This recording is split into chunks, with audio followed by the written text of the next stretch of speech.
نحمدہ ونصلی علی رسولہ الکریم اما بعد فاعوذ باللہ من الشیطان الرجیم بسم اللہ الرحمن الرحیم قال اللہ تعالی یوم تأتی کل نفس تجادل عن نفسها۔ میرے واجب الاحترام بھائیوں اور بزرگوں، میں نے آپ کے سامنے سورہ نحل کی آیت نمبر 111 کا کچھ حصہ تلاوت کیا ہے، جس میں اللہ تعالیٰ نے یہ بات ارشاد فرمائی ہے کہ کل قیامت کے دن روح اور جسم کی بھی آپس کے اندر لڑائی ہوگی، اور روح اللہ جل شانہ سے یہ کہے گی کہ اے اللہ، میرا کوئی قصور نہیں ہے، سارا قصور جسم کا ہے، لہٰذا سزا بھی جسم کو دی جائے۔ اور روح اللہ جل شانہ سے یہ کہے گی کہ اے اللہ، میری کون سی آنکھیں تھیں کہ جس سے میں نے غلط دیکھا ہو، یا میرے کون سے کان تھے جس سے میں نے غلط سنا ہو، یا میری کون سی زبان تھی کہ جس سے میں غلط راستے کی چل کر گئی ہوں۔ تو اے اللہ، سارا قصور جسم کا ہے، اور لہٰذا ساری سزا بھی جسم کو ہی دی جائے۔ اور جسم اللہ جل شانہ سے عرض کرے گا کہ اے اللہ، کہ سارا قصور روح کا ہے، میرا تو کوئی قصور ہے ہی نہیں، اور سزا بھی روح کو ہی دی جائے۔ اور روح اور جسم اللہ تعالیٰ سے یہ کہے گا کہ اے اللہ، آنکھیں تو میری تھیں لیکن وہ دیکھتی نہیں تھیں، جب روح میرے اندر آئی ہے تو آنکھوں نے دیکھا ہے، کان تو میرے تھے لیکن وہ سنتے نہیں تھے، جب روح میرے اندر آئی ہے تو کانوں نے سنا ہے۔ اے اللہ، زبان تو میری تھی لیکن جب روح میرے اندر آئی ہے تو زبان بولی ہے، لہٰذا سارا قصور روح کا ہے۔ اگر یہ میرے اندر نہ آتی، آنکھیں غلط نہ دیکھتی، زبان غلط نہ بولتی، کان غلط نہ سنتے، اے اللہ، ساری سزا روح کو دی جائے۔ عبداللہ بن عباس رضی اللہ تعالی عنہ فرماتے ہیں کہ روح اور جسم کی مثال اس طرح ہے جیسا کہ ایک اپاہج اور نابینا کسی باغ کے اندر داخل ہوئے۔ اپاہج درخت پر چڑھ نہیں سکتا اور نابینا درخت سے پھل اتار نہیں سکتا، تو اس نابینا نے اپاہج کو اپنے کندھوں پر سوار کیا، اور اس طرح اس نابینا نے، اس اپاہج نے اس پھل کو اتار لیا۔ جس طرح یہ دونوں مجرم ہیں، اس طرح فرمایا کہ روح اور جسم دونوں ہی مجرم ہیں۔ معزز سامعین و ناظرین،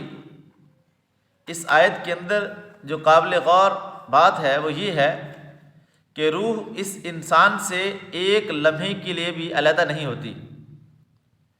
کہ جیسے ہی روح انسان کے جسم سے علیحدہ ہوتی ہے تو انسان کی موت واقع ہو جاتی ہے، یعنی وہ چیز جو ایک لمحے کے لیے بھی اس انسان سے الگ نہیں ہوتی، تو کل قیامت کے دن یہ ایک دوسرے کے مخالف ہوں گے، تو وہ اولاد جس کی خاطر انسان ناجائز اور حرام طریقے سے مال کماتا ہے، تو وہ ہمارے کیا کام آئے گی؟ اللہ تعالیٰ نے قرآن پاک کے اندر یہ بات بھی واضح فرمائی ہے کہ یوم یفر المرء من اخیہ وامہ وابیہ وصاحبتہ وبنیہ لکل امرئ منہم یومئذ شأن یغنیہ، کہ جس دن آدمی بھاگے گا اپنے بھائی سے اور اپنے ماں باپ سے اور اپنی بیوی سے اور اپنے بچوں سے، وہ اتنی پریشانی کا دن ہوگا کہ کوئی کسی کو ایک نیکی بھی دینے کے لیے تیار نہیں ہوگا۔ اور یہاں تک اللہ تعالیٰ نے قرآن پاک میں ارشاد فرمایا کہ الیوم نختم علی افواہہم وتکلمنا ایدیہم وتشہد ارجلہم بما کانوا یکسبون،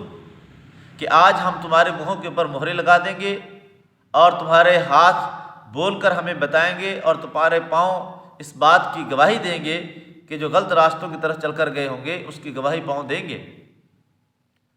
اور انسان کے سارے اعضاء، انسان کی زبان انسان کے خلاف بولے گی، انسان کی آنکھیں انسان کے خلاف بولیں گی، انسان کے کان انسان کے خلاف بولیں گے۔ تو اس وقت یہ انسان اپنے اعضاء سے کہے گا قالوا لجلودہم لما شہدتم علینا، وہ اپنی آنکھوں سے، اپنی کانوں سے، اپنی زبان سے کہے گا اے میری آنکھوں، تمہاری لذت کے لیے دیکھا تھا، آج تم میرے خلاف گواہی دے رہے ہو۔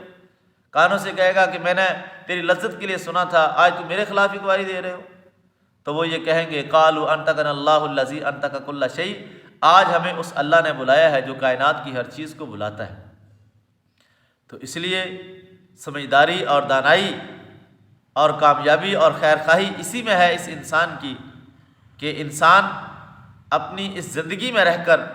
آخرت کی تیاری کرے۔ روح اور جسم جو ایک لمحے کے لیے انسان سے الگ نہیں ہوتے، جب وہ ایک دوسرے کے کل قیامت کے مخالف ہوں گے تو عزیز و اقارب ہوں،